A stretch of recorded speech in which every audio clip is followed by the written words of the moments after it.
الشیطان الرجیم بسم اللہ الرحمن الرحیم وَلَقَدْ جَاءَتْ رُسُلُنَا إِبْرَاهِيمَ بِالْبُشْرَى قَالُوا سَلَامًا قَالَ سَلَامٌ فَمَا لَبِثَ أَنْ جَاءَ بِعِجْلٍ حَنِيذٍ۔ دیکھو ابراہیم علیہ السلام کا تذکرہ چلتا ہے، تقریباً 4000 سال پہلے عراق میں پیدا کیے گئے، پھر اس کے بعد یہ شام آئے، پھر فلسطین آئے۔ ان آیات کے اندر ایک عجیب و غریب واقعہ بیان کیا۔ تفسیر میں لکھا ہے کہ ان کی عادت شریفہ تھی، بغیر مہمان کے نہیں کھاتے تھے، مہمانوں کا انتظار کرتے تھے۔ سارے انبیاء علیہم السلام مہمان نواز تھے۔ اس حدیث میں بھی آتا ہے کہ بھئی مہمانوں کا اکرام کرو، مہمانوں کی عزت کرو۔ ایسا نہیں کہ باہر سے آئے وہی مہمان ہے، اپنے محلے کے رشتہ دار ہمارے گھر آ گئے وہ بھی مہمان ہیں۔ اب حدیث میں ہے کہ ان کے مرتبے کے مطابق مہمان نوازی کرو۔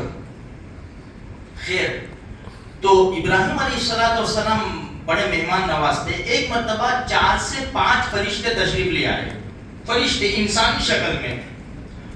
قرآن کریم کا یہ آیات ہے وَلَقَدْ جَاءَتْ رُسُلُنَا إِبْرَاهِيمَ بِالْبُشْرَى قَالُوا سَلَامًا، آ کر سلام کیا، کہا سلام، وعلیکم السلام جواب دیا، اور فوراً گئے اور جلدی جلدی بچڑا ذبح کیا، اس کو سب یہ کر کے صاف وغیرہ کر کے اس کو بھون کر پورا بچڑا ان کے سامنے رکھ دیا لا کر،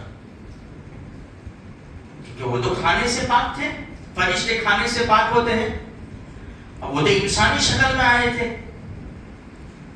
تو فراغ الی آلہتہم فقال الا تأکلون، بھائی ایک تھوڑا سا ڈر محسوس ہوا، مہمان بن کر آئے ہیں، بیٹے ہیں، بات چیت کر رہے ہیں، کھاتے کیوں نہیں؟ فأوجس منہ خیفہ، ابراہیم علیہ السلام کے دل میں تھوڑا سا ڈر محسوس ہوا، تھوڑا خوف کہ یہ کیا معاملہ ہے۔ فرشتے تھے، پہچان لیا، لا تخف، آپ فکر نہ کریں، آپ ڈرے نہیں، وبشروہ بغلام علیم، ہم تو آپ کو لڑکی کی خوشخبری دینے آئے ہیں۔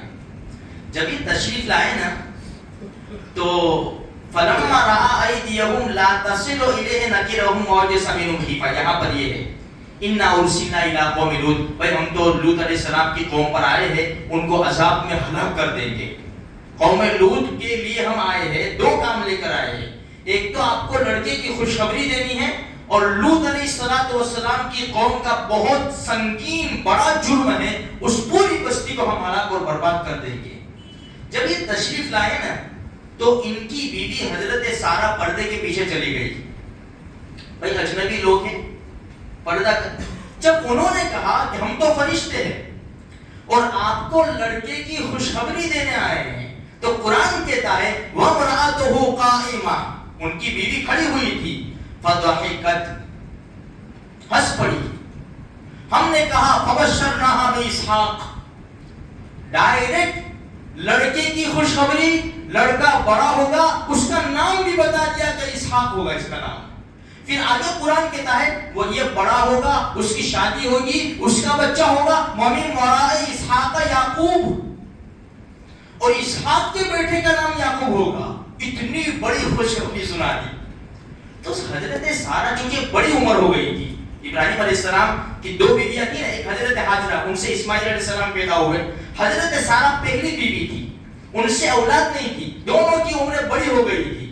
جب یہ خوشخبری دی فرشتوں نے، فوراً بول پڑی یا ویلتا أَلِدْ وَأَنَا عَجُوزٌ وَهَذَا بَالِي شَيْخًا، مجھے لڑکا ہوگا، مجھے اولاد ہوگی، بڑی ہو گئی ہوں، میرے شیخ یہ بھی بڑے ہو گئے ہیں، هَذَا بَالِي شَيْخًا، یہ بھی بڑی عمر کو پہنچ گئے۔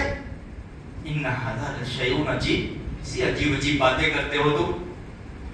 فرشتوں نے کہا اتعجبین من امر اللہ رحمت اللہ وبرکاتہ علیکم اہل البیت انہ حمید مجید، تمہیں شک ہے، تعجب ہے، اللہ کی رحمت سے تعجب ہے تمہیں؟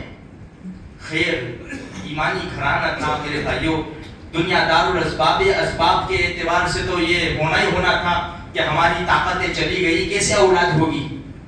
اللہ پاک نے ان کو اولاد دی، حضرت اسحاق علیہ السلام، ان کو بھی نبوت ملی، ان کے بیٹے حضرت یعقوب علیہ السلام، ان کو بھی نبوت ملی، ان کے بیٹے حضرت یوسف علیہ السلام، ان کو بھی نبوت ملی۔ میرے بھائیو یہ اللہ کی دین ہے، اللہ جسے چاہتا ہے دیتا ہے، اللہ کے خزانوں میں کمی نہیں ہے۔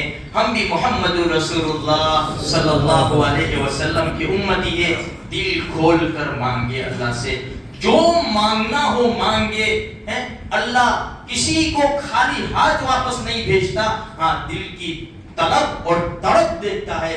جس انداز سے مانگو گے نا، اللہ کے خزانے میں سے ہمارے خزانے بھر جایا کریں گے انشاءاللہ۔ اللہ تبارک و تعالیٰ کہیں سنی بات پر عمل کی توفیق عطا فرمائے۔